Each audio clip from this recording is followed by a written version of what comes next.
All right, guys. Good morning. Happy race day. Welcome to the Worldwide Technology Raceway. I think that's what it's called. I usually just call it Gateway, but we got it abbreviated for WWTR today. So, as always, thank you guys for all the support. Got a couple of tips last weekend, so thank you guys for just showing your support. Really means a lot. But excited to turn the page today. Yesterday with the truck race and the Xfinity race, cautions just did not go our way. So hopefully can have a little bit of a better day today. But at 250 laps, this is a short, flat, egg-shaped type of track. It's pretty unique, but we'll talk about it here. So had practice and qualifying yesterday. Cars roll off. Could take the green flag later this afternoon. Pretty interesting slate. Really curious to see how this one is going to play out. But we got Larson, Byron, Bell, Hamlin, Truex, and Blaney in the top range. So pretty heavy up front with the 11K and the 10K range. Byron and Larson come in as the most expensive, which I am not surprised about. I am kind of surprised to see Bell as the third most expensive, but he's been good, so I can understand it to a certain extent, but that was a little bit surprising to me. Larson and Byron, what are you going to do with them? So they showed decent practice speeds, qualifying efforts. Byron had a much better qualifying effort than Larson. So I think if you're playing either Larson or Byron, I still have a lot of interest with them. Not as much interest as I did, I think, coming into the weekend. But if you're playing either of them, just make sure that you're pairing them with someone that can lead laps before potentially one of them, takes over the race. So Larson looks like a little bit more of a place differential play. Had some pretty good practice times, but it's going to take him a while to get through the field. And starting 22nd, you also don't get the best selection when it comes to pit stalls.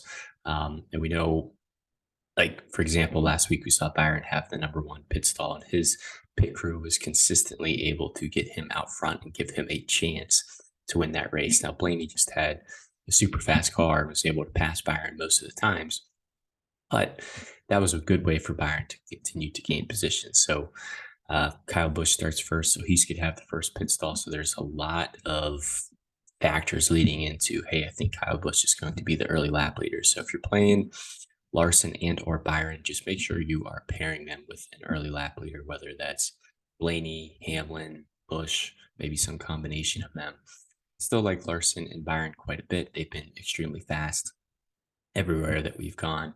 But looking at practice and qualifying speeds, it is leaning us and indicating to us that there's probably going to be some other plays on the slate that have a higher probability of being those dominators. So I don't think you should fade these plays by any means, but you are paying a lot to get them in your line. So if you are, again, just make sure you're pairing them with an early lap leader.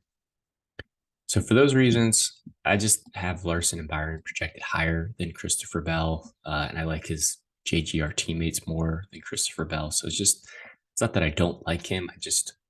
I don't see a path for him to make sense unless we get like Kyle Busch just takes over or Denny Hamlin just takes over, and then the place differential plays come through.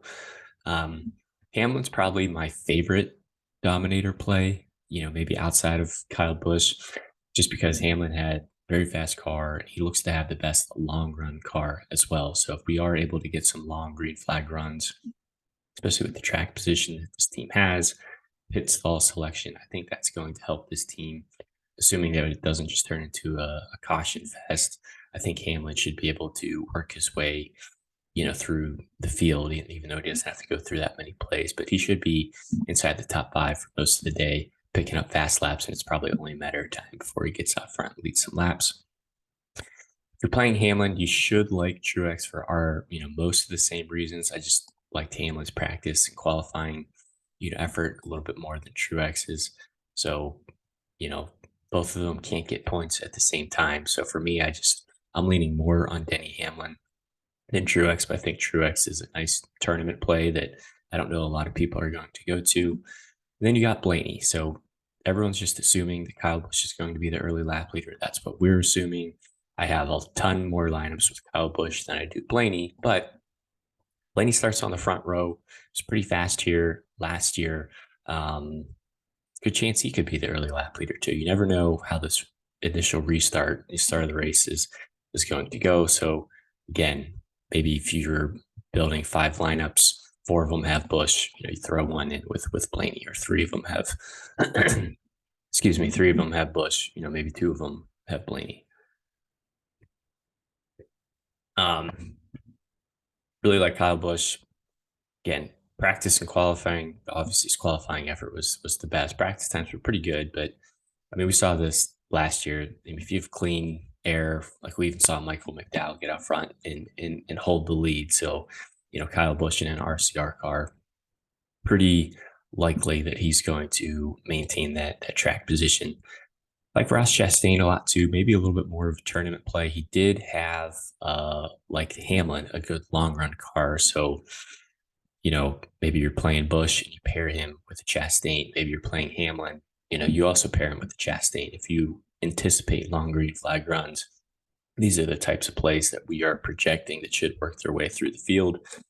Logano and Reddick are just more tournament plays. I just think a lot of people are going to flock to Kyle Busch and probably Chastain in this 9K range. So it's going to be harder. Kind of have to go out of your way a little bit to get to Logano or Reddick. But again, if you're doing a 20 max or 150 max lineups, I would still get ownership to these plays. Harvick is tough starting fourth. SHR has recently been pretty good at the short flat tracks. I just like his SHR teammates that give you a little bit more place differential, just because I have other plays that start further in the front of the field, like Hamlin, like Bush, to be those lap leaders. So I think they're going to gobble up those dominator points, and I think it's going to be difficult for Kevin Harvick to pay off, or maybe get those types of dominator points that you would anticipate a driver starting fourth to potentially get. And then we get to Bowman, Wallace, and Keselowski. I love all 3 of these plays. I think they're great for cash games. I think they're great for tournaments.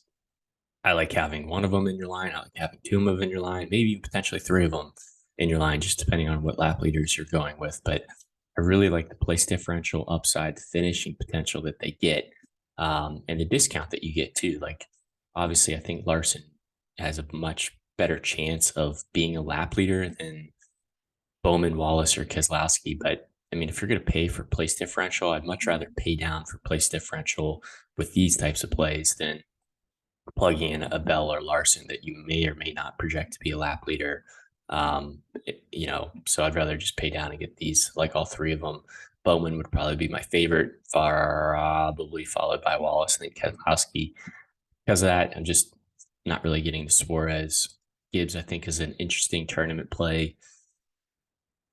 Again, you kind of have to go out of your way to put him into your lineups. I think he should ride around his starting position all day, and then if he's able to take advantage of a late race restart, or maybe he has a good long run car and is able to advance, move his way up through the field like we saw at Dover.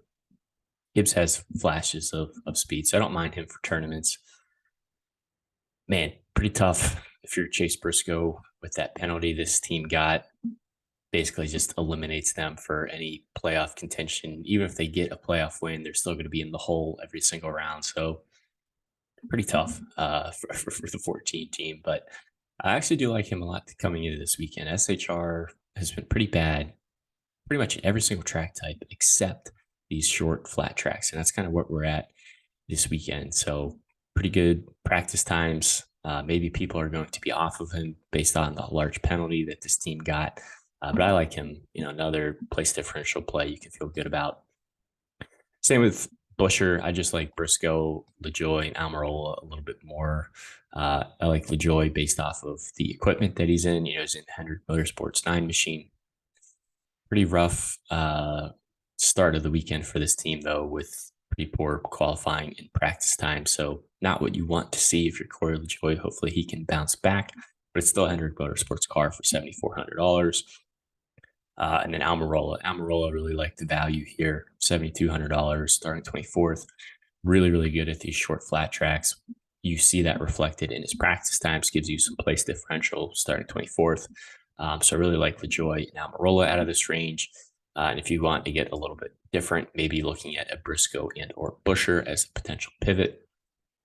Not getting to Austin Dillon, I just think he finishes around where he starts. Ryan Preece, another SHR driver I think you should have interest in. Didn't have the same practice times as Briscoe or Almirola, so that's why I have both of them projected higher, and I'm interested in those two plays over Priest. But say you're building your lineup and you can't get up, maybe you really like the five drivers, and this is your last play that you're plugging in. Maybe you can't pay up for those other plays. I think Ryan Priest is a fine option. I mean, he starts 29th. Pretty hard for him to go backwards, starting at that 29th starting spot. It's just, can he get inside the top 15? That would really be a good place differential. A pretty good finishing potential day for him as well. So, um, man. All right. Cindric in Stenhouse, not really getting to for pretty much the same reasons.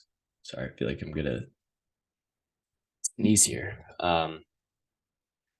Cindric and Stenhouse, this should start a little bit too far forward for me. They're just too risky, even if they are able to maintain and hold their starting spots. I'd rather just pay down for Eric Jones. Just get someone that's a little bit safer, gives you some place differential upside. Even if Jones wrecks out, it's not going to kill your day.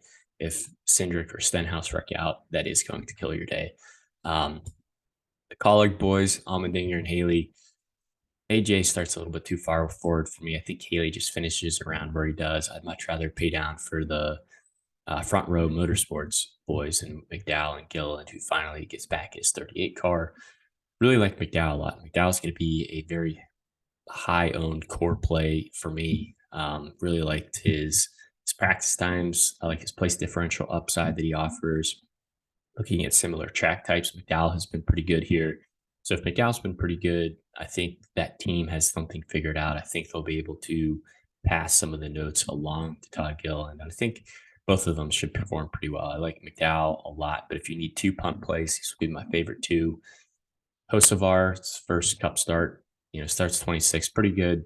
He even out qualified Corey LaJoy in the Hendrick Motorsports car. So that again isn't the best look for LaJoy, but again, hopefully that team can figure it out. So for Hocevar, I think this is more of a learning opportunity. He should just really focus on clocking off the laps. Not really interested too much for DFS, and really everyone else down here. I don't really think you should go below Todd Gilliland, but if you want an interesting punt play, you can look at JJA, who starts last. Especially if we get some drivers that get punted into the corner. We saw that a lot in the truck race. Some cars DNFing. Yaley slowly but surely will just keep clocking off. Spots gain, and maybe he can get you top 28, top 26 type of finish. Especially if it allows you to really get those place differential plays and those dominators that you want. But so it's only 240 laps. I think, yeah, right. 240 laps.